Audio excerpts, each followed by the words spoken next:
කොහොමද ඉතින් ඔයාලට දැල්ලු හදන රසම රස තවත් රෙසිපියක් තමයි මම අද ඔයාලට කියලා දෙන්න හදන්නේ.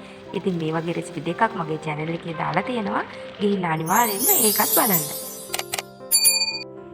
මුලින්ම අවශ්‍ය ප්‍රමාණයට දැල්ලු ටිකක් පිරිසිදු කරලා අරගෙන කහ ටිකකුයි ලුණු ටිකකුයි දාලා හොඳින් අත ගාගෙන විනාඩි 15ක් විතර පැත්තකින් වහලා තියාගමු.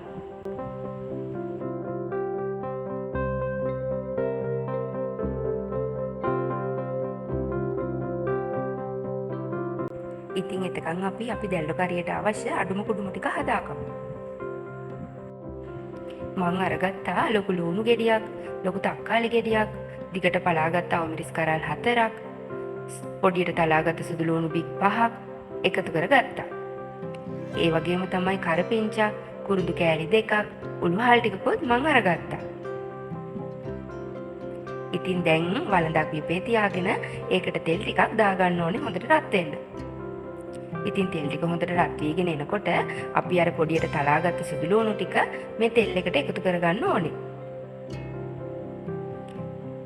සුදු ලුණු ටික තෙලේ හොඳට රන්වන් පාටට බැදෙනකොට අපි කපාගත්ත ලුණු, කරපිංචා, අවුමිරිස් එකතු කරලා හොඳට ටෙම්පරාදු කරගන්න ඕනේ.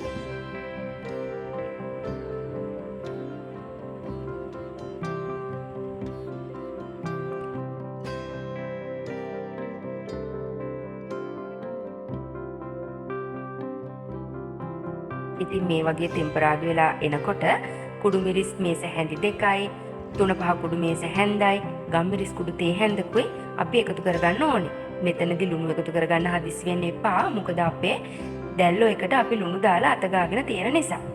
ඉතින් කුරුඳු කෑල්ලකුයි උළුහාල් ටිකකුයි එකතු කරගන්න අමතක කරන්න එපා. 3-5 ටික බැදීගෙන එනකොට දැන් නම් අපේ කුස්සිය හරිම සුවඳයි. ඉතින් මේ ගානට 3-5 ටික බැදෙනකොට අපි කලින් ලෑස්ති කරගත්ත අපේ දැල්ලෝ එක මේකට එකතු කරගන්න ඕනේ.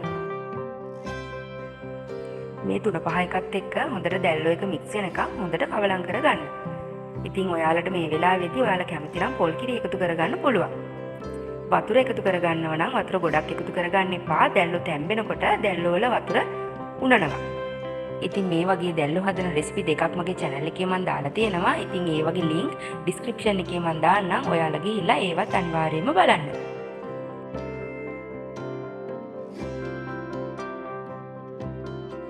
ඉතින් අන්තිමට අපි කපාගත්ත තක්කාලි ටිකයි පොඩි සියඹලා බික් 3කුයි එකතු කරගන්න ඕනේ. ඊට පස්සේ හොඳට කවලම් කරගෙන විනාඩි 10ක් විතර පියනකින් වහලා තියාගන්න.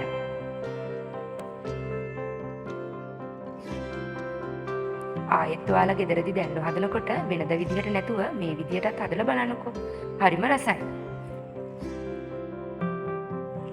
දැල්ලෝ ටිකක් උෂ්ණ කෑමක් නිසා පුළුවන් හැම වෙලේකම මුරුංගා කොළ ටිකක් එකතු කරගන්න බලන්න. දැල්ලෝ කරියක පැහිගෙන එනකොට රස පදමට ලුණු බලලා මධ්‍ය අඩුපාඩු එකතු කරගන්න.